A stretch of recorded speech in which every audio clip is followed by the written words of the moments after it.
أعوذ بالله من الشيطان الرجيم بسم الله الرحمن الرحيم ألف لام را تلك آيات الكتاب المبين إلى آخر أو كما قال سورۃ ہود مکمل ہو چکی تھی اور آج سے درس ہے سورۃ یوسف کا۔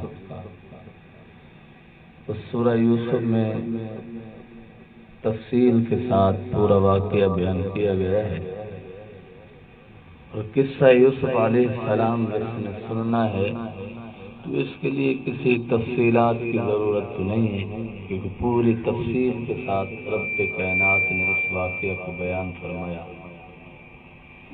لیکن کچھ جگہ احکامات اور نصیحت حاصل ہوتی ہے ہمارے لیے، اس میں کیا ہے تو اس کا تفصیلاً کہیں کہیں بیان ہے۔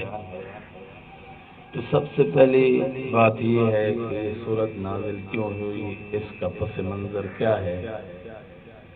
تو یہود نے ایک دن جناب رسول اللہ صلی اللہ علیہ وسلم سے آ کر سوال کیا کہ بزرگ کون ہے۔ حضور صلی اللہ علیہ وسلم نے فرمایا جو اللہ سے ڈر جائے وہ بزرگ ہے۔ یہود نے کہا ہمارا یہ مقصد نہیں ہے سوال پوچھنے کا۔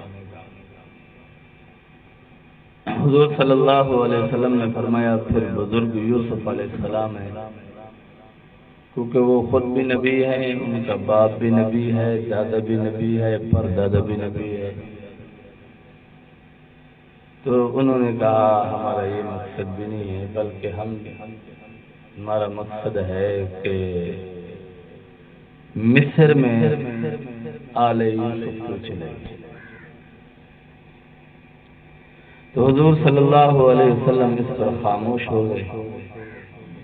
یہود کا ایک بڑا عالم تھا، اس نے یہ ذرا سوال صحیح معنی کر دیا تھا، تو حضور صلی اللہ علیہ وسلم خاموش ہو گئے۔ تھوڑی دیر کے بعد جبرائیل علیہ السلام تشریف لائے، وحی لے آئے، اور حضور صلی اللہ علیہ وسلم کی خدمت میں ساری صورت گوش گزار کی۔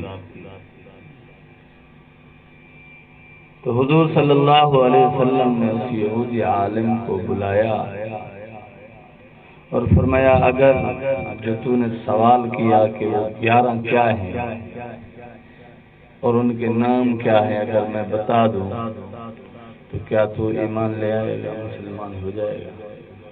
تو اس نے کہا ہاں مجھے ان 11 کے نام بتا دو، میں مسلمان ہو جاؤں گا۔ ان کا خیال تھا کہ یہ واقعہ کہیں کتابوں میں بھی نہیں ہے، لوگ بھی اس کے بارے میں زیادہ نہیں جانتے۔ اگر یہ واقعہ حضور صلی اللہ علیہ وسلم بیان کر دیتے ہیں تو یہ آپ کی نبوت کی صداقت کی نشانی ہے کہ آپ سچے نبی ہیں، برحق نبی ہیں، اور واضح طور پر اس واقعے کی تفصیل تو حضور نے سارے نام اس کو بتا دیے۔ 11 نام تھے، 11 کے 11 بتائے۔ دوسرا شان نزول صحابہ کرام رضوان اللہ علیہم اجمعین نے کیا، یا رسول اللہ صلی اللہ علیہ وسلم آج ہمیں کوئی تفصیلی واقعہ سنائیں۔ تو پھر یہ سورت نازل۔ اس کی 4 آیات مکی ہیں، باقی سارا مدنی ہے، یا نہیں بلکہ 4 اس کی آیات مدنی ہیں، باقی ساری آیات اس کی مکی ہیں۔ تو فرمایا الف لام را، الف لام را کا معنی واللہ عالم بالصواب، اللہ تعالی بہتر جانتے ہیں۔ بعضوں نے اس پر کلام کیا تو اس طرح کیا کہ یہ اللہ اور اس کے رسول صلی اللہ علیہ وسلم کے درمیان راز ہے، بہرحال اللہ جانے، اللہ کا رسول۔ تلک آیات الکتاب المبین، یہ واضح کتاب کی آیات ہیں۔ انا انزلناہ قرآنا عربیا لعلکم تعقلون، بے شک ہم نے قرآن کریم کو عربی زبان میں نازل فرمایا تاکہ تم لوگ اس کو سمجھو۔ کیونکہ عرب میں نازل ہوا، سننے والے سمجھنے والے عرب تھے، پہلا خطاب عرب کو تھا، تو عربی زبان میں قرآن کریم نازل ہوا۔ لیکن اس کی تفصیلات، تشریحات، اس کے واقعات، احکامات جتنی بھی دنیا میں زبانیں ہیں، ہر زبان میں تقریباً موجود ہیں۔ اگر کسی کی مادری زبان میں موجود نہیں ہے تو کم از کم ان کی قومی زبان، جیسے پاکستان کی قومی زبان اردو ہے، تو قومی زبانوں میں قرآن کریم کے مفصل احکامات کی تفصیلات تفاسیر کے ذریعے سے بیان کیا۔ نحن نقص علیک احسن القصص، ہم آپ کو قصہ بیان کرتے ہیں، بہترین قصہ، بما اوحینا الیک ھذا القرآن، اس وجہ سے ہم نے آپ کی طرف یہ قرآن کریم وحی کیا ہے۔ مفسرین نے یہاں فرمایا کہ تاریخ نگاری ایک مستقل فن ہے، تو اس صورت کے ذریعے سے رب کریم نے تاریخ نگاروں کو تاریخ لکھنے کا فن سکھایا کہ تاریخ لکھنے میں اتنا اختصار نہ ہو کہ پڑھنے والا سوچتا رہ جائے پتہ نہیں اس بات کا مقصد کیا ہوگا، اس بات کا مقصد کیا ہوگا، اس کا مقصد کیا ہوگا، فلاں کا مقصد کیا ہوگا، اور اتنا طوالت نہ ہو کہ پڑھنے والا الجھن کا شکار ہو جائے، پتہ نہیں کہاں یہ بات ختم کرے گا، کیا کہنا چاہتا ہے، اتنی لمبی طویل بات ہے، پڑھتے پڑھتے بات سمجھ نہ آئے۔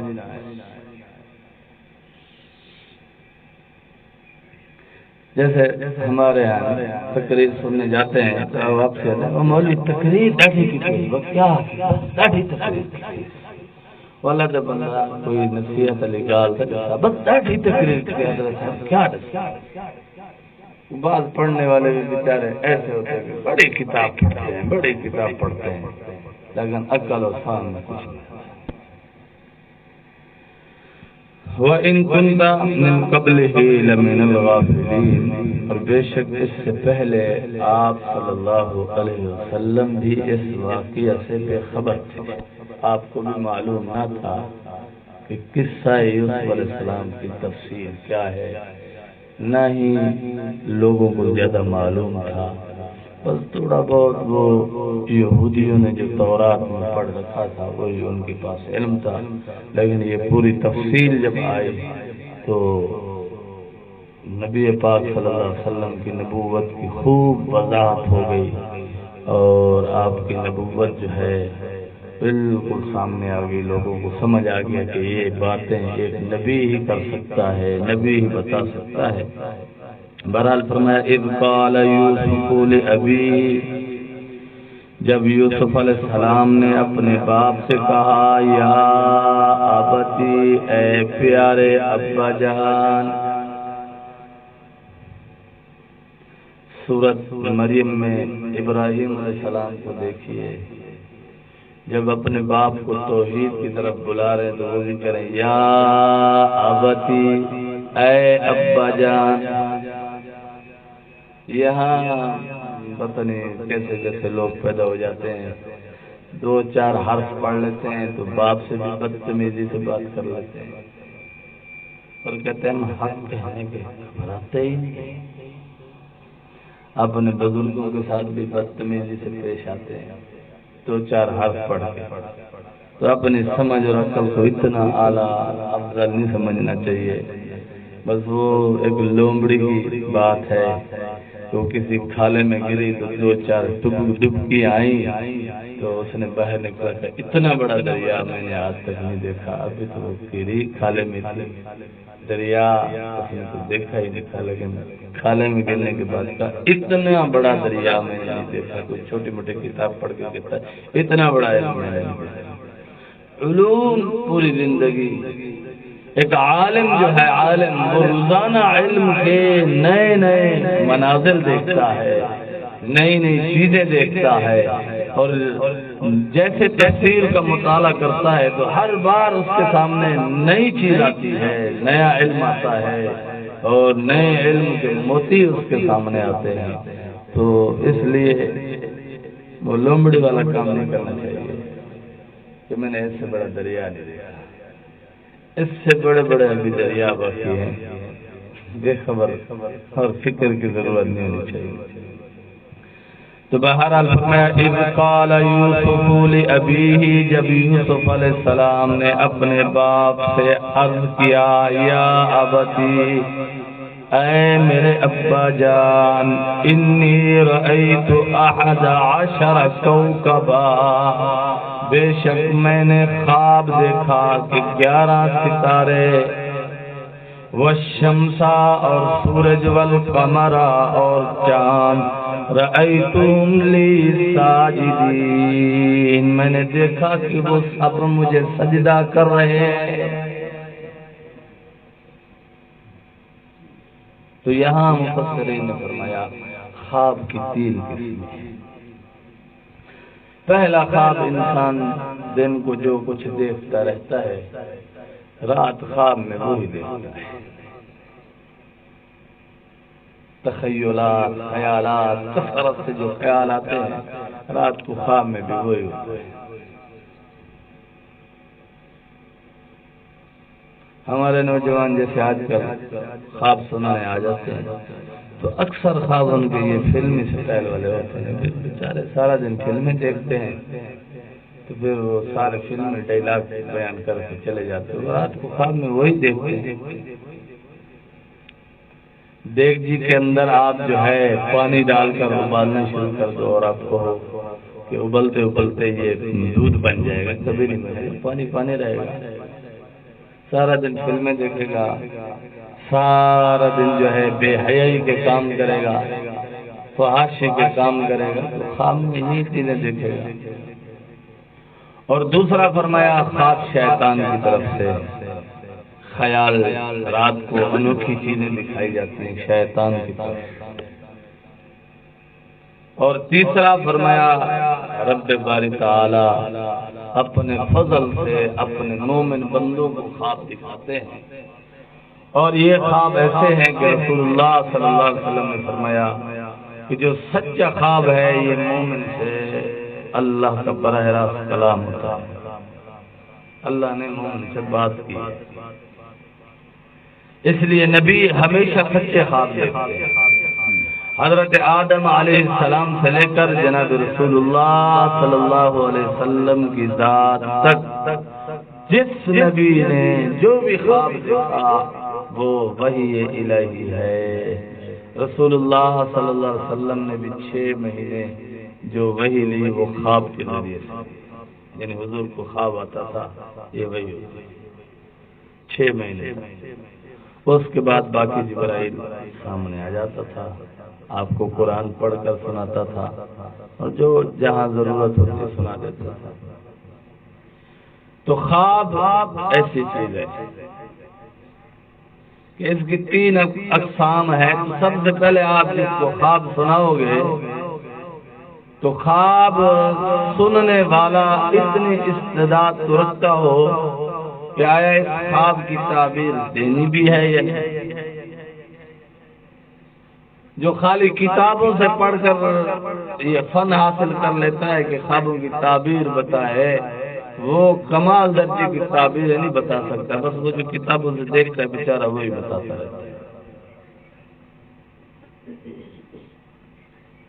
اس کے فنون کے متعلق تھوڑا سا پڑھنا لکھنا یہ الگ بات ہے، لیکن بہرحال جو اللہ والے ہوتے ہیں وہ گناہوں کے قریب نہیں جاتے، استغفار کی کثرت کرتے ہیں، اللہ کے دوست ہوتے ہیں، صدیقین میں سے ہوتے ہیں. تو ان سے خواب کی تعبیر بیان القرآن میں حضرت مولانا اشرف علی تھانوی صاحب رحمہ اللہ نے لکھا ہے کہ خواب صرف اپنے شیخ پیر مرشد سے بیان کرنا چاہیے. بس اپنے مرشد کے علاوہ کسی اور کو خواب نہیں بتانا چاہیے. تو یہاں تو پتہ نہیں جہاں دل کرتا ہے خواب سنا دیتے ہیں، اور ایسے تعبیر پوچھنے والے آتے ہیں، کہتے ہیں حضرت ہم نے فلاں جگہ سے بھی پوچھے، فلاں جگہ سے بھی پوچھے، فلاں جگہ سے بھی پوچھے، پتہ نہیں کہاں سے پوچھیے۔ تو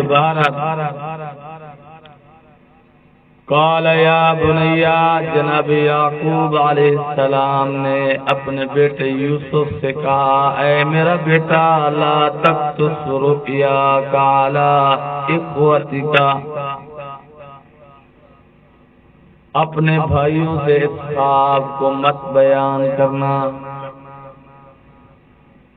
بھائیوں کو بھی خواب سنانے کی اجازت نہیں دے۔ فَيَكِيدُوا لَكَ كَيْدًا، وہ آپ کے لیے سازش تیار کریں گے۔ حسد پیدا ہو جاتا ہے انسان کو۔ یہاں مفسرین نے دو باتیں لکھی ہے، فرمایا ایک، خواب کسی کو نہیں بتاؤ، اور دوسرا اپنے پیسے کے بارے میں بھی کسی کو نہ بتاؤ۔ میرے کو پیسہ ہے الحمدللہ، میں اتنے لکھ ہے میرے کو، یا تو ادھار منگنا ہے یا اپنے بھیرائیں کو فون کر دیا کہ میں تو ان جاسوس تھی گئی تو سوالی نہ رستہ کٹو یا گھر تیرا ساندر پاول بھی آ گیا۔ تو مفسرین نے دونوں باتیں فرمایا، نہ خواب کسی کو بیان کرو اور نہ ہی اپنے ذرائع آمدن کسی پر 100% واضح بیان کرو، یہ میرے ذرائع۔ تو اگلا آدمی خام کا اور کچھ نہیں کرے گا، بڑا شریف آدمی ہوگا، حسد ضرور کرے گا آپ کو تکلیف پہنچانے کی، جو اس سے شرافت کے دائرے میں، آج کل شرافت کا دائرہ ہے نا، منافقت کا دائرہ جس کو کہتے ہیں، یہ بڑے عجیب لومڑیانہ چال چل کے نقصان پہنچانے کی کوشش کرے گا۔ تو قرآن حدیث صحیح سمجھو تو انشاءاللہ زندگی کے ہر مرحلے میں ہمیں رہنمائی ملتی ہے۔ تو بہرحال فرمایا، ان الشیطان للانسان عدو مبین، بے شک شیطان جو ہے انسان کا کھلم کھلا اور واضح دشمن ہے۔ وَكَذَلِكَ يَجْتَبِيكَ، حضرت زیادہ ٹائم سے نہیں ٹھیک ہے، مبتدی بدے وَكَذَلِكَ يَجْتَبِيكَ رَبُّكَ، اور اسی طرح تیرا رب تجھے چن لے گا، منتخب فرما لے گا، کس کے لیے؟ نبوت کے لیے۔ وَيُعَلِّمُكَ مِن تَأْوِيلِ الْأَحَادِيثِ، اور خوابوں کی تعبیر کا فن بھی تجھے اللہ سکھائے گا۔ وحی کے ذریعے سے نبی کو یہ الہام ہوتا ہے، وحی کی اقسام ہے، ہر قسم جبرائیل نہیں لے آتا، نبیوں کو الہام ہوتا ہے، اولیاء اللہ کو بھی الہام ہوتا ہے۔ تو خوابوں کی تعبیر اہل اللہ سے پوچھیں گے تو اس کی تعبیر بتانی ہے نہیں بتانی۔ اب میں اپنے شیخ کے پاس تھا تو حضرت کے سامنے وہاں ایک آدمی آیا، اس نے کہا حضرت میں نے کعبۃ اللہ میں دیکھا کہ جہاں حقیقت میں تو سارے پتھر ہیں، پتھریلی زمین ہے، فرش ہے، لیکن حتیم ہے، اس کے ارد گرد میں نے پودے دیکھے ہیں۔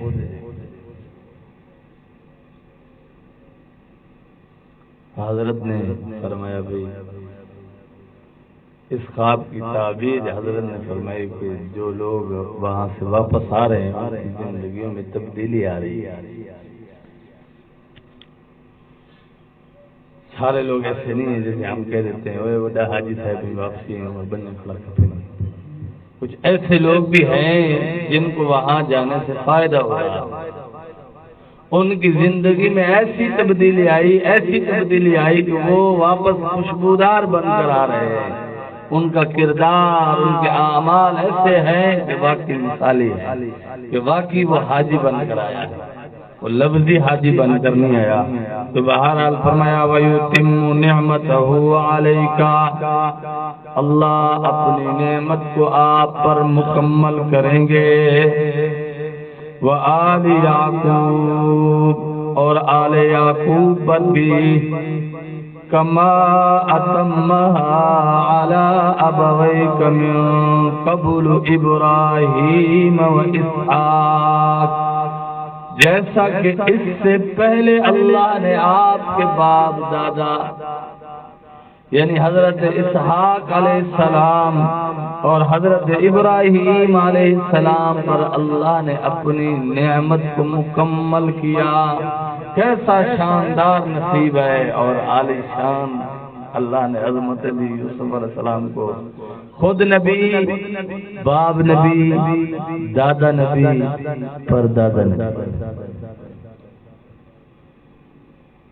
چوتھی نسل تک نبی, پر دادا نبی, دادا نبی, پھر باپ نبی, پھر خود بھی نبی.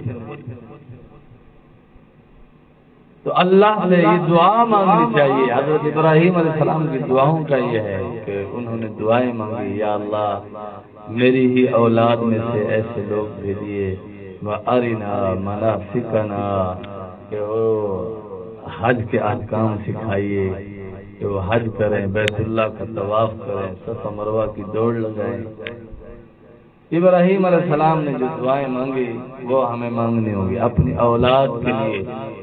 اصل دعا مانگنے کیا کرنے ہے, تو دعا تو مانگ جائے اساد ہیں اللہ سے, یہاں میرا پتر ہے تنا مراد, بس تو مہربانی کر جا. دل جب پہلے سے دل میں گندگی لیے بیٹھا ہے تو دعا کہاں قبول ہوگی. حضرت تھانوی رحمۃ اللہ علیہ کے پاس ایک آدمی آ گیا, کہتا ہے حضرت اے میرا پتر ایک بڑا بدتمیز ہے, اے برئی, او لمبی فارس آدھا گھنٹہ پتر جب بریا بیان کی تھی, میرا پتری ہے, میرا پتری ہے, میرا پتری ہے, میرا پتری ہے, میرا پتری ہے, او بے شمار برائیاں بیان کی تھی. آخر حضرت کو نصیحت فرماؤ جا, متائی کو حیا آیا. حضرت نے اس بچے کو فرمایا بھائی تھوڑی دیر تو باہر چلا جا. تو وہ بچہ باہر چلا گیا. حضرت نے فرمایا نصیحت کی ضرورت تیرے بیٹے کو بھی ہے, لیکن اس سے پہلے تجھے ہے. تو اتنا بد نصیب باپ ہے کہ کائنات کا پورا بیٹا تیرے ہی سے آیا. تو اتنا بد نصیب باپ ہے کہ سارے جہان کی برائیاں تیری اولاد میں پائی جاتی ہیں. تجھے اپنی اولاد کی خوبی کوئی نظر نہیں آئی. اللہ والوں سے جب دعائیں لینے جاتے ہیں تو یہ طریقہ نہیں ہے. حضرت صاحب چاہیے اچھا ہوں دعا کر دو مت کو بڑھ ہوئے.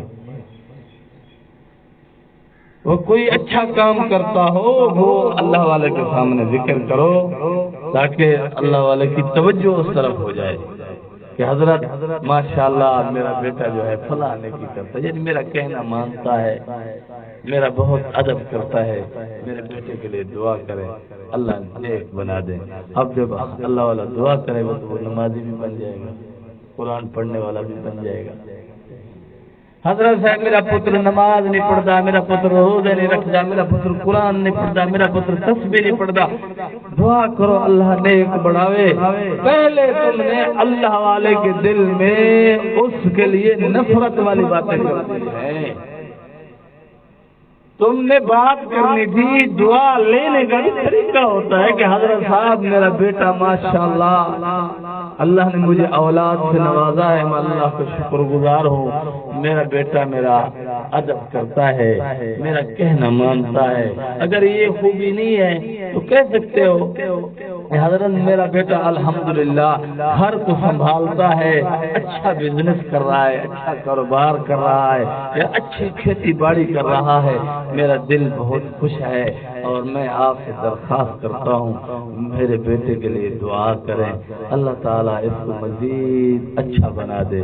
تو اللہ والا جب دعا کرے گا تو خود بخود وہ ساری دعا لے آئے گا کہ اللہ اسے نیک بھی بنائے, نماز پڑھنے والا, قرآن پڑھنے والا, روزہ رکھنے والا, تسبیحات کرنے والا, اللہ کی توحید بیان کرنے والا, حضور کی رسالت بیان کرنے والا، حضور پر درود پڑھنے والا، یہ ساری خوبیاں خود بخود آ جائیں گی۔